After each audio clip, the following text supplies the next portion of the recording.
We just get motivated by getting up every day to make sure that we are ensuring the healthiest life for these animals, and the end result is helping feed the world, our local communities, even our family.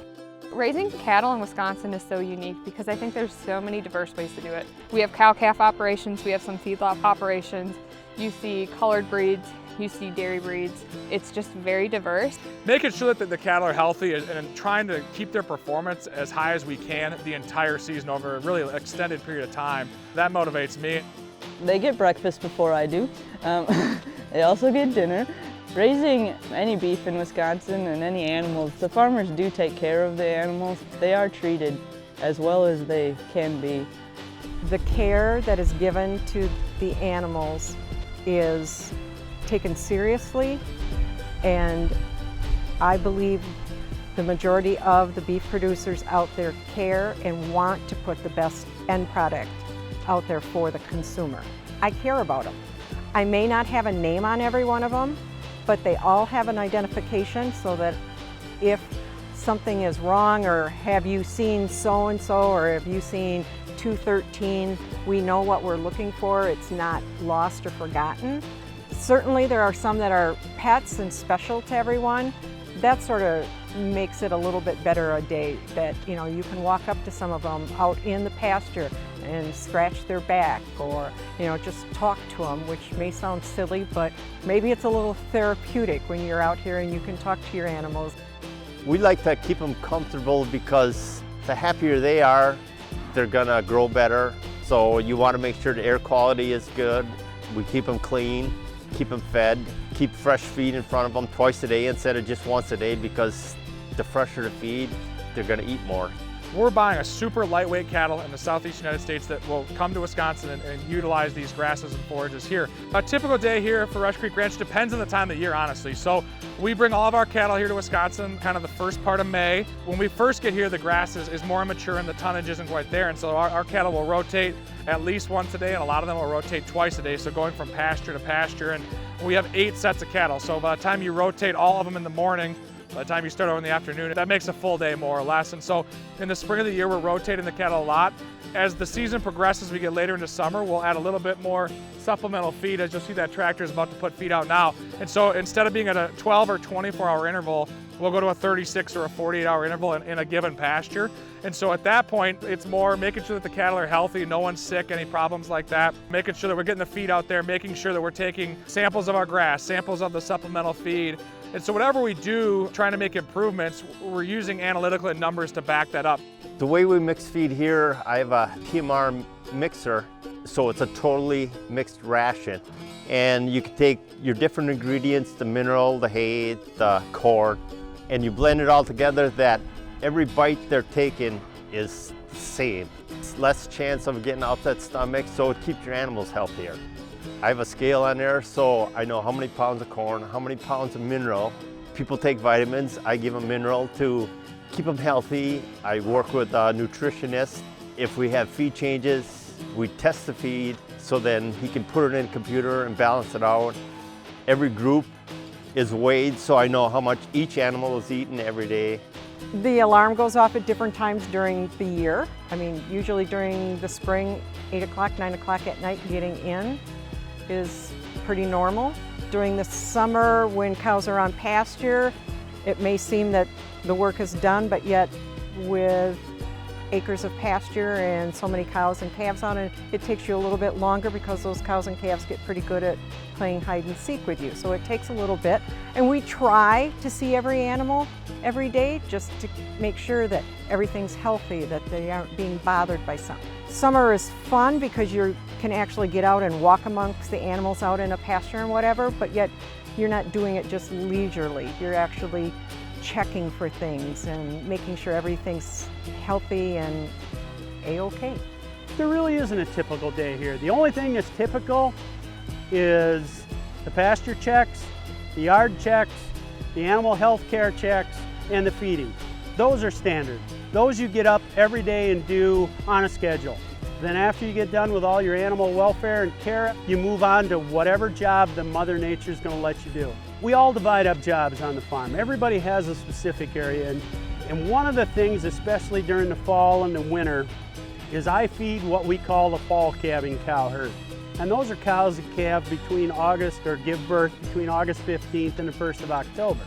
And them cows live in a very good natural environment of the wooded area here on the farm. My first job during the morning is to get up and feed those cows. And I go up into a big field right below a woods where they're protected from all wind and snow from any direction. And I'll see those cows coming out of their protected area. I'm taking the net wrap off the bale of hay, and they'll walk right up, take their head, push you out of the way. You'll slap them on the side and give them a good hug. And then after we're done feeding, the family don't know it, but I sit up there for 5-10 minutes looking at the cows, checking the calves, and just watching the scenery. It don't get any better than this. So when we're looking at summer, we're looking at breeding our animals back kind of towards the late spring and summer. We need to make sure that they're feeling good, in best condition to do that. Cow comfort, making sure they have proper feed, proper water, and making sure that they have ideal conditions to be living in. So if that's shade or some areas to get out of sun, that's really important. Another thing we take very serious is fly control in the summer, making sure that they're not getting irritated by too many flies and helping them with that. And then as we transition into winter, it's about keeping them warm, keeping them fresh water, and giving them shelter from the wind. Keeping them comfortable and happy is a big thing of raising cattle. You know, it's often said farming is 365 days a year, 7 days a week. And I think it's no truer than when you're raising cattle.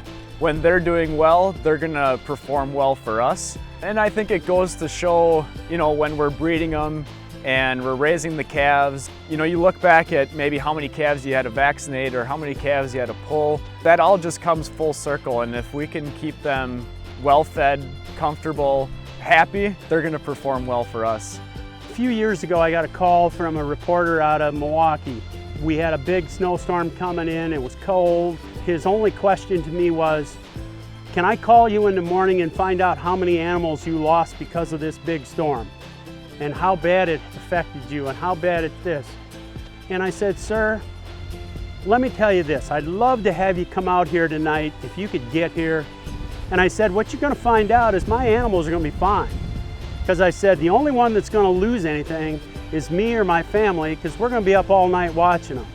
We're gonna make sure the buildings are taken care of, there's no snow load on the rafters, and I'm gonna be out in the field for the cows that are out still in pasture or out in the woods being taken care of by Mother Nature. We're gonna load them up on a high-calorie diet for the night so that they've got plenty of energy going into it, and we're gonna babysit them all night long. Why? Because that's what you do. I mean, that's animal husbandry. It's our job here to take care of them, because the biggest thing about animal husbandry, if you want to survive and be a multi-generational farm, you have to take care of your product as good as you take care of your family, because that's how you get from one generation to the next.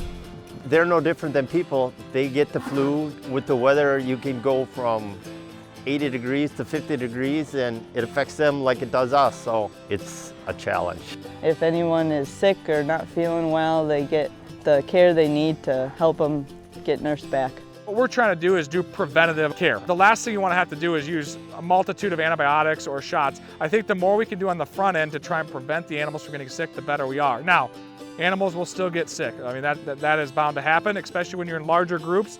It's like a kid that hasn't been exposed to anything that goes to preschool and is thrown in with 50 kids. Somebody's gonna get sick, and so that happens. We are diligent in how many antibiotics we use. We treat sick cattle. We don't mass treat cattle just with antibiotics just on an ongoing basis. We realize there's drugs that are used in the human population that are also used in cattle because of their effectiveness and their efficacy. From start to finish, I think everyone throughout the industry is very careful about that. There's withdrawal times that always have to be met. And there's more of a conscientious effort now in using antibiotics for sick animals and treating animals instead of just putting them on it and leaving them on a high dose for a long time. From your cow-calf people to the middle people that graze them to your feedlots, the entire industry is conscientious and careful of withdrawal times and what antibiotics are used and to what level they're used. The husbandry part and trying to keep our animals as healthy as we can. Now, there's sickness and then there's also intestinal parasites, and we're trying to keep our animals as clean as possible. And so we will use fecal samples analysis. Once again, there we'll use a nutritionist, make sure that what we're using strategically to deworm trying to make sure it's as effective as possible. When you look at the health of the group, it's one thing, but there's also individual animals, and so that there's both. I mean, you look at the group overall to see the total performance, but then you're also trying to check on individual animals and make sure that they're healthy on an individual basis as well. One of the steps our industry has taken is what's called BQA, but beef quality assurance. That covers the entire spectrum of the industry, from when a calf is born to when they're processed. Making sure producers follow those protocols that are put into place is good practice on the farm or on the ranch or at the feedlot, but it also ensures to consumers that no matter where they buy their product, they know what the steps were, what the protocols that were in place that took that animal through its grazing life or through the feedlot stage, through the processing, all of that. Even how the animals are trucked around and handled, making sure that you're using the best practices possible goes a long ways. And one, keeping the cattle calm and manageable, and two, making sure that we have the best product, because all that relates back. Those stressful events in the cattle's life show up in the quality of the meat as well.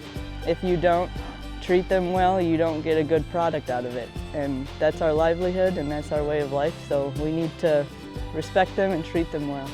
They're looking to us for control and for their livelihood.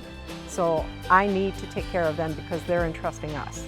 We put a lot of hard work and care, late nights and long days, into making sure that they're just so well cared for, that they are given the absolute best life that they can have while they're here with us.